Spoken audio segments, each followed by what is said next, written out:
Eh bien bonjour à tous, aujourd'hui multi-avis de ces 4 films. Je viens de finir de regarder celui-là, mais avant toute chose, je vais vous envoyer parce que j'avais regardé cela et j'avais fait l'avis direct, donc je vais vous faire un petit cut. Je vais vous mettre ces avis de ces 3 films et je finirai donc par celui-ci.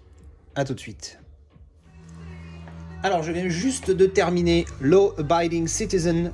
C'était la deuxième fois que je voyais ce film. La première fois en Director's Cut, il me semble, parce que la première fois que je l'ai vu, c'était il y a une dizaine d'années. Et je me rappelais de la fin, mais je me rappelais plus du film en général. Excellent film, hein. Moi j'adore beaucoup ce genre de film où il y a des vendettas, c'est juste énorme. Je suis gros fan, gros client. Donc Jamie Foxx, Gerard Butler, franchement, ça joue pas mal. Alors Gerard Butler, il est souvent décrit parce qu'il fait un peu des nanars blockbusters, mais là, il joue pas mal. Et Jamie Foxx aussi, il est bon dans son rôle. Pour ceux qui connaissent pas le film, c'est l'histoire d'un père de famille qui perd sa femme et sa fille. Enfin, c'est d'entrée dès le début du film et qui donc va se venger. Voilà, donc c'est son plan entre guillemets machiavélique qu'il va faire pour se venger de tout le monde en fait. Il veut se venger des coupables et puis de ceux qui les ont laissés libres ou plus ou moins libres, tout dépend les personnages. Enfin bref, donc c'est l'histoire de c'est cette histoire-là. Après j'en dis pas plus, sinon après c'est spoil. Vous avez le plot. Mais franchement, vraiment pas mal. Il y a d'autres films comme ça dans le genre. Là, je pense tout de suite à I Spit on Your Grave, alors moi j'ai vu le remake des années 2000 je crois, et il y en a un des années 70 il me semble, mais celui-là il est très bon, aussi assez violent, mais bon j'en parlerai éventuellement dans une autre vidéo. Donc oui, Law Abiding Citizen, franchement recommandé. On passe un bon moment, on a un plaisir coupable dans un sens de voir cette vengeance là, et puis bon après il y a la fin, on aime ou on n'aime pas la fin, mais bon ça c'est autre chose. Donc voilà. Après, je vais parler, oui, de la qualité, pardon. Je voulais parler de la qualité du Blu-ray. Alors, au niveau du son, ça va. Le mixage audio, comme d'habitude, il est pas top. Les voix, alors moi je l'ai regardé en VO, hein, encore une fois. Les voix, elles sont un petit peu trop basses par rapport au son ambiant. Et des fois, il fallait que je monte le son un peu, puis dès qu'il y a une explosion ou un bruit un peu fort, putain, j'ai fait trembler les murs. Bref, ça c'est bon, c'est un petit downside, mais c'est pas énorme. Par contre, qualité d'image, il y a une espèce de grain, mais très fin. C'est-à-dire qu'il n'est pas choquant comme dans certains films que j'ai pu voir, mais il y a un chouïa de grain, un petit grain, mais il est vraiment fin. C'est histoire de dire quelque chose. Il n'est pas superbe, hein. C'est loin d'être une référence au niveau qualité, mais il est correct. Voilà, il se laisse regarder sans problème. Voilà, eh bien, écoutez, c'était mon avis sur Law Abiding Citizen. Ah oui, en VF, le titre c'est Que justice soit faite, pour ceux qui, voilà, rien à voir avec le titre original, mais c'est dans l'esprit du film quand même. Et voilà, donc mon avis sur Law Abiding Citizen. Alors, je viens de finir de regarder The Dirty Dozen. Donc, le titre en version française, c'est Les 12 salopards.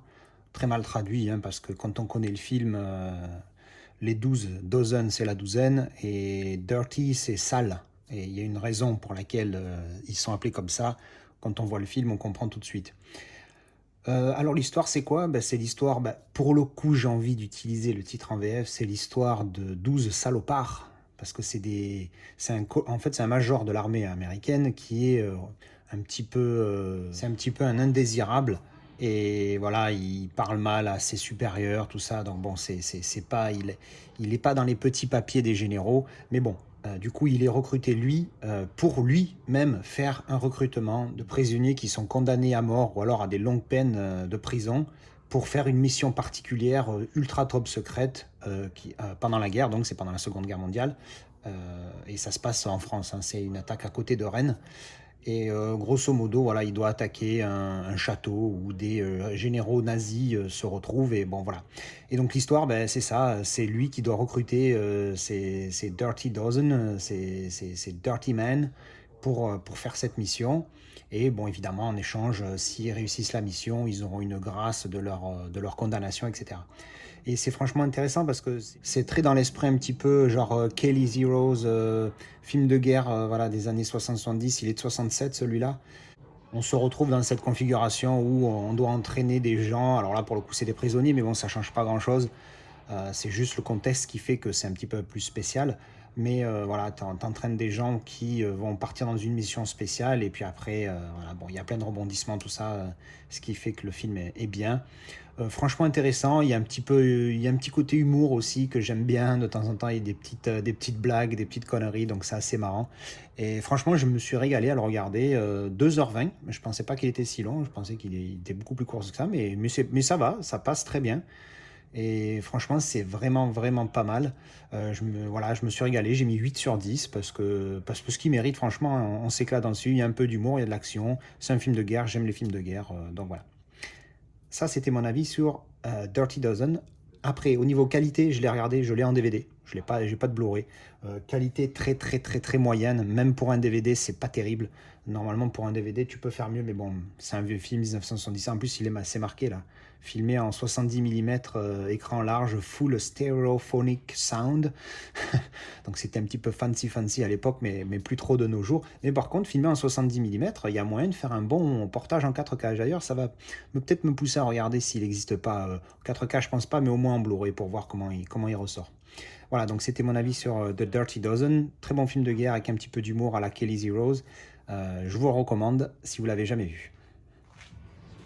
Alors, je viens juste de finir de regarder Green Lantern. Il y a le générique encore là, vous pouvez voir. Franchement, je me rappelais plus du tout, parce que je sais que je l'avais vu une fois. Ça va, voilà, c'est pas une référence, hein, ça c'est certain. Mais ça va, c'est correct, on passe un bon moment, il est divertissant, c'est sympathique. Mais bon, c'est vrai que c'est pas Venom, c'est pas... Ah, il reste un petit chouïa, une seconde. Bon, il restait un petit bout, vous savez, comme ils font des fois après une partie du générique, ils te balancent un petit surplus, une petite scène de fin, un petit peu comme ils font dans les Marvel et tout ça. Sauf que là, c'est pas un Marvel pour le coup, c'est un DC. Bref, ouais, ben non, c'est sympa, c'est pas un grand film, mais voilà, il est sympathique. J'hésite entre 5 et 6. Je vais peut-être mettre 5 parce que 6, il est pas. Voilà, je vais mettre 5. Donc voilà, mais ça va, c'est sympa. Franchement, il a tellement une pub de merde ce film que au final, quand tu le vois, tu te dis bon, ben ça va, c'est pas aussi pire que ce que je pensais. Donc au final, ça va, il passe. Voilà, donc un film sympathique, voilà, un super héros, un petit peu différent, hein. Oui, c'est sympa, voilà. Donc voilà, pas grand chose à dire de plus là-dessus. Si vous l'avez jamais vu, donnez-lui une chance. Vous vous attendez pas à voir un grand film de super-héros. Mais franchement, il est sympathique. Moi, j'ai bien aimé. Voilà, 5 sur 10. Et 5, c'est pas dégueulasse, hein. C'est la moyenne. Donc c'est bien. Voilà, ça c'était pour Green Lantern. Donc voilà pour ces 3 avis. Alors, je viens de finir Le Mur de l'Atlantique. Énorme déception. Un Bourvil, un film d'époque que j'avais jamais vu, donc j'avais entendu parler comme ça vite fait, mais sans plus. Ça a voulu faire une sorte de grande vadrouille en mélangeant humour et durant la guerre. Enfin, moi personnellement, j'ai pas du tout aimé. L'humour était très très très très lourd, très répétitif et surtout surjoué de manière à l'extrême. Et franchement, ça m'a gonflé. Et j'ai pas retrouvé le Bourvil que j'ai vu dans La Grande Vadrouille ou dans Le Cornio ou même dans Le Cerveau, le film avec Belmondo qui est énorme. D'ailleurs, il va falloir que je me le regarde. Il est super bon ce film. J'ai pas du tout retrouvé ce Bourvil là. Et franchement, voilà, grosse déception de celui-là. Je vous avoue, honnêtement, hein, c'est très rare que ça m'arrive. Au bout d'une demi-heure, j'ai failli arrêter le film et faire ma review en disant que je me suis fait chier et que j'ai arrêté. Alors bon, j'ai continué à le regarder. J'avoue que j'avais pas toute mon attention dans le film. Je regardais des trucs sur le téléphone et tout. Mais bon, j'ai quand même regardé jusqu'à la fin pour avoir une idée. Et ouais, tout ce que j'ai pu voir de l'histoire, grosso modo, c'est un résistant malgré lui qui se retrouve en Angleterre en amenant des dossiers, une carte ultra secrète allemande qu'il a pu récupérer parce qu'il est pote avec certains Allemands, sans pour autant être collabo. Et après, voilà, c'est toute son histoire avec un aviateur anglais qui est arrivé chez lui, qui tombe amoureux de sa fille, enfin bref, voilà. Mais c'est ultra mal joué.